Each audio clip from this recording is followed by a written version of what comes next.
एक बेटी के अपने माँ बाप के घर के बारे में तासुरात। कहने लगी कि घर तो सब एक जैसे होते हैं, मगर अम्मी अब्बू के घर की बात थोड़ी अलग सी होती है। समझ नहीं आती कैसे, पर होती है। वही चार दीवारी, वही छत, वही दरवाजा। हाँ, मगर दरवाजे में कदम रखते ही चिमटी हुई परेशानियां जैसे अलग हो जाती हैं।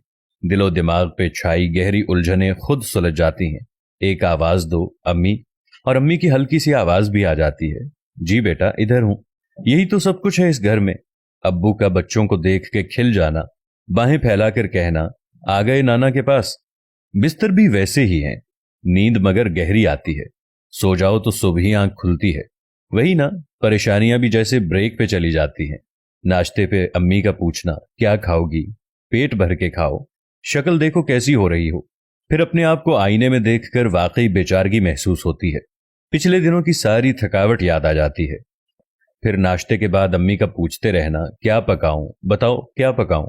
और अम्मी से कहना, आपके हाथ की पतली मसूर की दाल और बघारे चावल खाने हैं बस। शाम होते ही अब्बू का चुपके से निकल जाना और चाय का ढेरों सामान ले आना। फिर सबको घेर कर उनकी पसंद के चिप्स देना और कहना, अच्छा आज ये खा लो, कल वो वाला ले आऊंगा। बच्चों को अम्मी के हवाले कर देना और दुनिया से बेखबर हो जाना। इतना कि बच्चे सोचें अम्मा वही हैं या बदल गईं। रात देर तक पेट के बल लेट के अम्मी से दुनिया भर की बातें करना, मशवरे मांगना, शिकायतें, कहानियां, किस्से।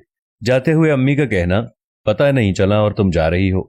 अच्छा ये ले जाओ, बच्चों के लिए बनाया है, ये इनके लिए, ये उसके लिए। भरे हुए हाथ, हल्का दिल, अगले बार की प्लानिंग दिमाग में। बस ये होता है मुख्तसर सा मगर तवील असर रखने वाला अम्मी अब्बू के घर का सफर। फितरत की तब्दीली मर्द और औरत दोनों के लिए एक नाकाबिले अमल साई है। इसीलिए अक्सर हमें सजाएं अपने गुनाहों की नहीं, अपनी फितरत की पादाश में सहनी पड़ती हैं।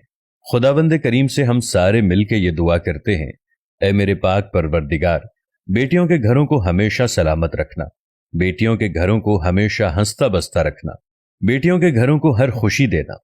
खुदावंद करीम किसी माँ बाप को बेटियों का दुख न दिखाना। बेटियां हमेशा माँ बाप के घर जाकर सुकून हासिल करती हैं। अगर किसी के माँ बाप जिंदा हैं, खुदावंद करीम उनकी उम्र को लंबा करना और उनको सेहत वाली उम्र अता करना।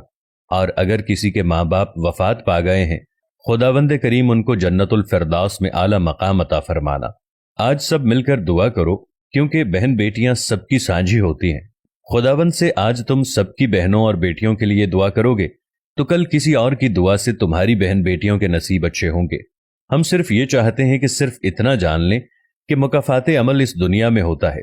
आज तुम किसी की बहन और बेटी से अच्छा बर्ताव करोगे तो तुम्हें हमेशा तुम्हारी बहन और बेटी सुकून में नजर आएंगी। एक बेटी और एक दरख्त दोनों का घर में होना जरूरी है, क्योंकि दरख्त हमेशा धूप में साया देता है और बेटी हमेशा दर्द में साथ देती है।